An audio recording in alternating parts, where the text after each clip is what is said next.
L'actualité sur Zik FM, toutes nos excuses pour ce léger retard. Chimerdio Biraïm Touré, bon réveil matinal. Les titres de cette édition, découverte macabre au cimetière de Pikine. Les corps sans vie de 2 jumelles ont été retrouvés hier après-midi. Les populations riveraines réclament plus de sécurité au niveau du cimetière. La police a ouvert une enquête. Apologie du terrorisme au Sénégal. Un imam de la Ligue des imams et prédicateur du Sénégal arrêté par des éléments du GIGN. L'imam officiant à Kaolack est soupçonné d'être lié au groupe Boko Haram.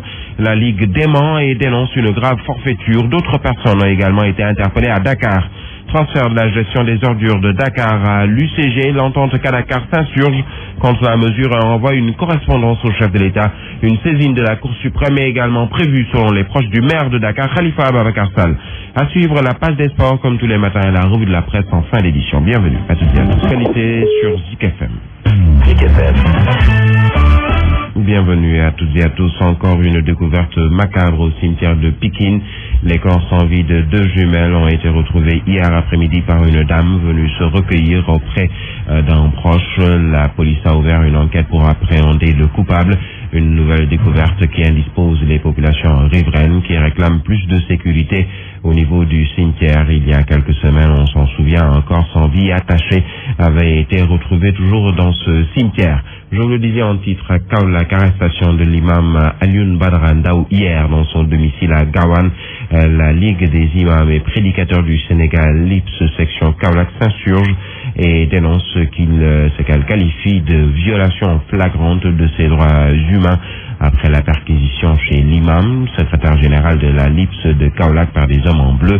Ces imams déclarent ignorer les causes de cette arrestation, mais il y a des rumeurs faisant état d'une collaboration de l'imam avec des organisations terroristes, notamment Boko Haram. Il clame l'innocence de l'imam Alioune Ndao et exige sa libération. La presse du jour nous apprend également qu'il y a eu 2 autres arrestations au même moment pratiquement. La section de recherche de la gendarmerie a arrêté 2 femmes à Guédiawaye dans la banlieue dakaroise et une 4e personne toujours à Dakar, mais cette fois-ci à Khariala. Nous y reviendrons sûrement au cours de cette édition. L'administration pénitentiaire précise, il n'y a absolument aucun détenu gréviste de la faim décédé à Rebeuss après 2 jours de grève de la faim entamée par les pensionnaires de la maison d'arrêt et de correction de Rebeuss. Tout de même, des détenus ont bien observé cette grève de la faim pour dénoncer ce qu'ils appellent longue détention préventive, des détentions préventives qui ont bien leur cause selon les défenseurs des droits de l'homme. Suite à l'annonce du décret confiant à l'unité de coordination et de gestion des déchets solides à Dakar, le directeur général de l'entente Kadakar, Moussa Tine, balaye d'un revers de main ces accusations portées contre sa structure.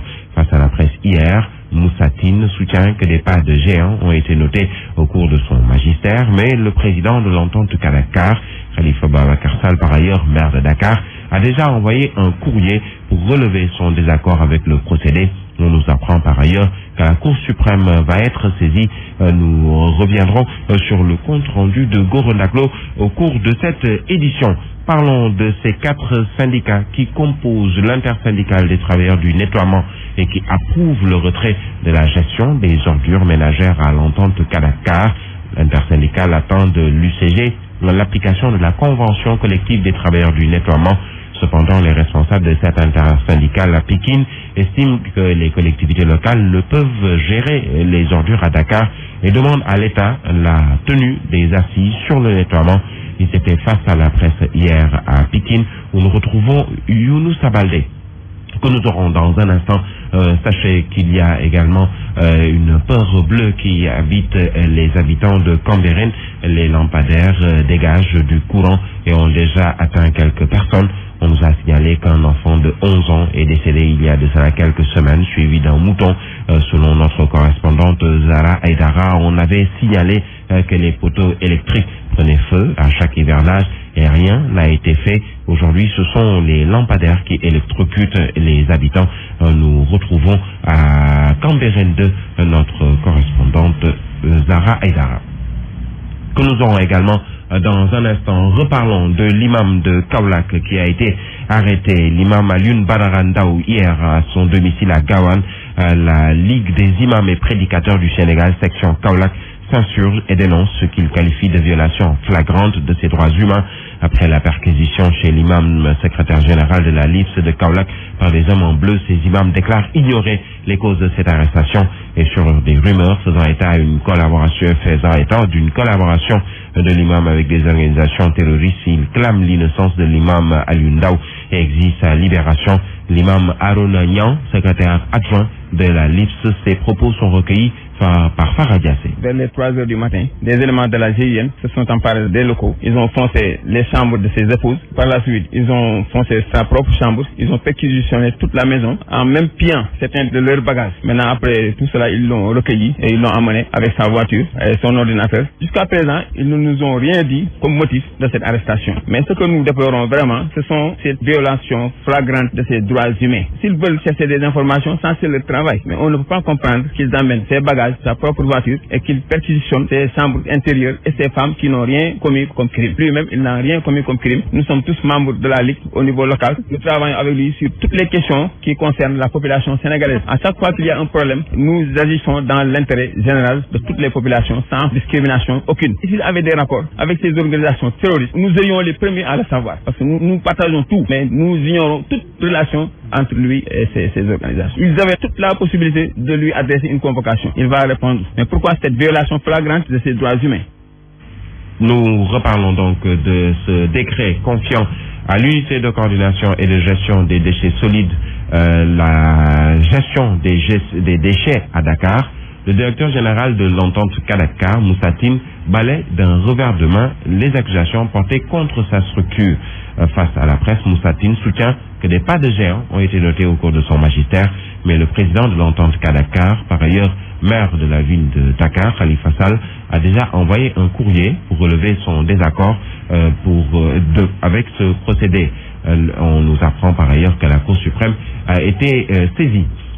Nous restons plutôt à Dakar pour parler du fameux classement du Sénégal parmi les 25 pays les plus pauvres au monde par le FMI.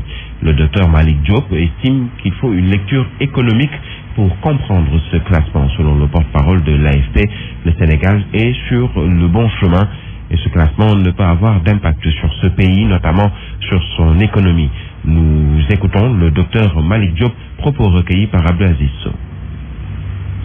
Que nous n'avons pas toutes nos excuses pour quelques petits problèmes liés aux caprices des machines. L'alliance des politiques à présent, l'alliance pour le progrès, s'est penchée hier après-midi sur l'acte 3 de la décentralisation.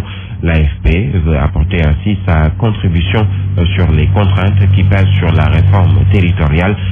Notre reporter qui était sur place, Neydi Mendao, nous explique que c'était en présence du ministre Abdoulaye Diouf Sarr, ministre de la gouvernance locale. La conférence des cadres progressistes a été marquée par une forte présence des militants de l'AFP venus de partout, mais également une forte présence policière. Selon le coordonnateur de l'AFP, l'Alliance nationale des cadres pour le progrès, cela est une réponse à l'endroit de ceux qui disent que le parti de Moustapha Niasse est en perte de vitesse. Le ministre Alioune Sarr, qui est le coordonnateur de l'Alliance nationale des cadres pour le progrès, ces propos sont recueillis par Neydi Mendao. Les cadres progressistes ont passé en revue la problématique des financements au niveau des collectivités locales. Ils ont toutefois vanté les mérites de l'acte 3 de la décentralisation. Alioune Sarr, coordonnateur de l'Alliance nationale des cadres pour le progrès. Il est évident que les compétences transférées ont besoin d'être accompagnées davantage en termes de finances. Mais je crois que ce qu'il faut surtout noter sur l'acte 3, c'est qu'il donne la possibilité justement aux maires de monter des projets et surtout de pouvoir lever des fonds. Le ministre de la gouvernance locale d'embaucher la même trompette. Selon Abdoulaye Diouf Sarr, la réforme territoriale a changé la donne de la gouvernance locale. Dans les domaines tels que les politiques locales de soutien au développement économique et à l'emploi, l'amélioration de l'accès aux services sociaux et les services sociaux aux populations. Aujourd'hui, la question centrale qu'il faudrait se poser sur la phase 2 de la vie de certains progressistes, c'est l'organisation des territoires. Moustapha Mawlud Diakhaté. Est-ce que toutes les préconisations concernant la phase 2, c'est-à-dire la prise en charge des orientations fondamentales, des orientations économiques, des investissements, des gros investissements sur les territoires, vont créer ces effets de convergence recherchés pour le façonnement de ces pôles territoires? La conférence des progressistes a été marquée par une forte coloration politique. Les conclusions seront soumises en guise de contribution pour une bonne réussite de l'acte 3 de la décentralisation. Eddie Mendao, donc, qui revenait sur l'acte 3 de la décentralisation avec cette sortie de l'AFP, l'Alliance nationale des cadres pour le progrès, qui s'est penchée sur l'acte 3 de la décentralisation, l'AFP, qui veut apporter ainsi sa contribution sur les contraintes qui pèsent sur la réforme territoriale. Je vous le disais en titre et à l'entame de cette édition, une découverte macabre au cimetière de Pikine. Les corps sans vie de 2 jumelles ont été retrouvés hier après-midi par une dame venue se recueillir sur la tombe d'un proche. La police a ouvert une enquête pour appréhender le coupable. Une nouvelle découverte qui indispose les populations riveraines qui réclament plus de sécurité au niveau du cimetière. Il y a quelques semaines, un corps sans vie attaché avait été retrouvé toujours dans ce cimetière. Correspondance Nanko Bakayoko. Il s'agit de 2 jumelles retrouvées mortes au cimetière de Pikine, 2 nouveau-nés tristement abandonnés à leur sort. C'est ce mardi dans l'après-midi qu'une dame venue se recueillir a découvert le corps sans vie de ses nourrissons. Paniquée, elle alerta par des cris les quelques personnes sur ses lieux à cette heure. Aussitôt informée, la police sur place a procédé au constat d'usage avant l'intervention des éléments des sapeurs-pompiers pour acheminer les corps sans vie vers une structure sanitaire. La police a ouvert une enquête pour identifier l'auteur de cette présumée infanticide. Cette découverte macabre témoigne de l'insécurité notoire qui sévit au cimetière de Pikine et ses environs. Inquiète, les populations riveraines réclament l'éclairage du cimetière et des gardiens pour parer à d'éventuelles situations, car l'on se rappelle il y a près d'1 mois, une tombe aurait été profanée dans ce même cimetière. Nanko Bakayoko Pikine, Zik FM. Nous restons dans la banlieue de Dakar et c'est pour parler de cette peur bleue qui habite les populations de Cambérène 2. Les lampadaires dégagent du courant et ont déjà atteint quelques personnes. On nous a signalé qu'un enfant de 11 ans en est décédé il y a de cela quelques semaines, suivi d'un mouton. Pourtant, on avait signalé que les poteaux électriques prenaient feu à chaque hivernage et rien n'a été fait aujourd'hui. Ce sont les lampadaires qui électrocutent les habitants. C'est un reportage de Zara Aïdara. À Cambérène 2, quartier Seydina Ndiaye, les poteaux électriques affolent les habitants. Les poteaux dégagent du courant et certains en ont fait les frais. Hier, je suis venu nettoyer cette place. En faisant le ménage, le courant m'a atteint. Pas plus tard qu'avant-hier, pendant la pluie, un des poteaux a pris feu. Cette dame n'est pas la seule à subir un tel désagrément, car des vies ont été réduites à néant. Marie-Dieye, épouse du chef de quartier. Les fils des poteaux frappent à l'œil et c'est un danger pour la population, surtout pour les enfants. Il paraît qu'il y a un enfant de 11 ans qui est décédé, j'en ai entendu parler. Mais juste pour vous rappeler que les poteaux causent beaucoup de dégâts, quoi.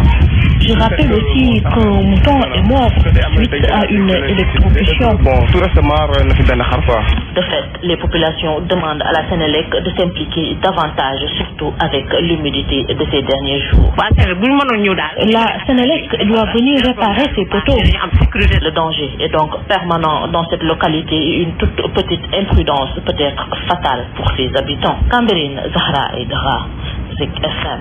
Zahra Aïdara, nous terminons avec un mot de politique à Mbaké. Les jeunes républicains travaillent d'arrache-pied pour décrocher le maire de la commune de Mbaké. Il s'agit du libéral Cher Mbaké Ndao. Il se désolidarise avec ses détracteurs. Ils invitent le président Macky Sall à respecter ses engagements dans la zone. Correspondance Abdoulaye Diagne. C'est pour bientôt le démarrage des travaux de l'autoroute Ila Touba. Certains jeunes républicains de Mbaké revendiquent ces emplois. Des travaux de l'autoroute Ila Touba qui va générer 2000 emplois pour la jeunesse, dont 500 qui sont définitifs.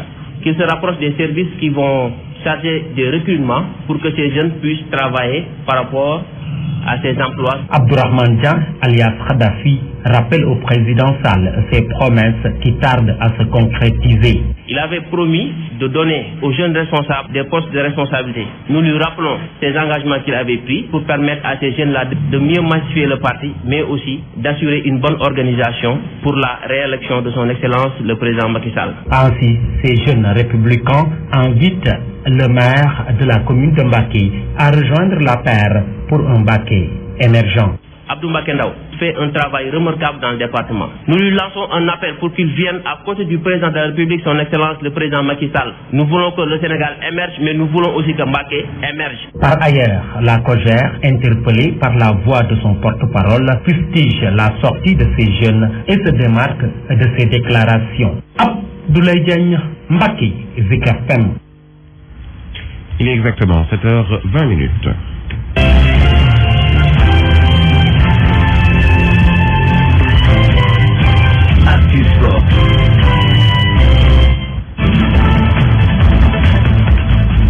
C'est l'heure de retrouver Lamine Gueye pour la page des sports. Lamine Gueye, bienvenue, bonjour. Bonjour Birahim, bonjour à tous. Du basketball pour démarrer, un bilan positif malgré quelques dysfonctionnements à Dakar. Oui, la finale homme de la Coupe du Sénégal remportée par l'UGB au détriment de l'Union sportive de Ouakam a sifflé la fin de la saison 2014-2015 avec un bémol quand même, l'étirement de cette saison. Mais malgré ces dysfonctionnements du côté de la Ligue de Dakar, on juge ce bilan plutôt positif du point de vue du déroulement du championnat. Pour l'édition à venir, des correctifs seront apportés avec notamment cette bataille pour des clubs plus forts de la capitale afin justement de casser l'hégémonie des clubs du Nord en Suisse du développement de la petite catégorie. Nous aurons l'occasion d'entendre dans nos prochaines éditions Pape Maguetba et son reportage.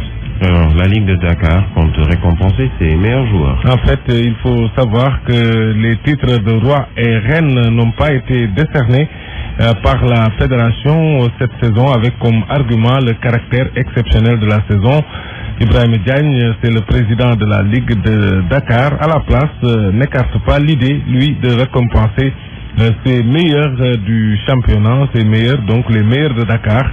Ibrahim Diagne aussi, que nous suivrons dans nos prochaines éditions. Parlons de football. Madagascar-Sénégal, la préparation est déjà lancée. Oui, il s'agit du deuxième tour éliminatoire de la Coupe du Monde Russie 2018. Les Lions devront se déplacer le 13 septembre prochain à Antananarivo. J'espère que j'ai bien prononcé, pour jouer la sélection malgache avec match retour ici à Dakar. Des matchs importants puisque l'équipe qui sortira de cette double confrontation sera qualifiée pour le tour final des poules devant sortir les 5 qualifiés du continent à la Coupe du Monde à venir en 2018 en Russie. Pour l'heure donc, il s'agit pour le Sénégal de mission avancée pour préparer le terrain du côté de la Fédération sénégalaise de football. Autre problème à prendre en compte, le voyage avec la distance qui impose un vol spécial pour de meilleures conditions de récupération. Le regroupement est prévu en France. Aliou Cissé, l'entraîneur, va publier sa liste peut-être demain même. Les Lions sortent de 2 revers, il faut le rappeler, 2 revers. C'était face à l'Afrique du Sud au Challenge Mandela et puis face à l'Algérie en amical à Alger. Alors, nous parlons de ces Lions olympiques qui sont déjà en préparation. Oui, depuis hier au centre Jules-François Bocandé de Toubab Dialaw, 24 jours qui préparent 2 compétitions. Le tournoi de l'UFOA qui doit d'ailleurs servir de préparation à la CAN des U23. Cette CAN prévue ici au Sénégal, un tournoi qui doit sortir les 3 qualifiés des prochains JO de Rio en 2016. Après 2012, le Sénégal ambitionne de retourner à ses joutes olympiques. Parlons des matchs, il y en a encore ce soir en Europe. Oui, en France tout d'abord avec les 16e de finale de la Coupe de la Ligue qui se poursuivent avec au programme 7 rencontres ce soir, entre autres Lille qui reçoit 3, Lille qui a besoin de victoire, qui reste sur 2 défaites, et puis Toulouse qui accueille Auxerre en Angleterre suite du 4e tour ou 8e de finale de la Liga Cup avec ce soir Manchester City qui accueille Crystal Palace. Manchester United sera opposé à Middlesbrough et puis Liverpool qui accueille Bournemouth. Hier, Crystal Palace et Mambiram Diouf ont ouvert la succession de Chelsea, battu une nouvelle fois au tir au but avec un but partout dans le temps réglementaire. C'est Eden Hazard qui a d'ailleurs manqué son penalty. Arsenal aussi a été éliminé, sévèrement battu par Sheffield Wednesday, un club qui évolue dans la Championship, c'est-à-dire en deuxième division, et qui est 9e actuellement au classement. On termine en Italie avec la suite de la 10e journée du Calcio, à suivre entre autres rencontres la Roma, le leader qui accueille Udinese 14e, et puis Sassuolo, Juventus de Turin, Naples, Palerme et Milan AC, Chievo, Vérone. Voilà pour la page sport. Merci à vous, Lamine Gueye.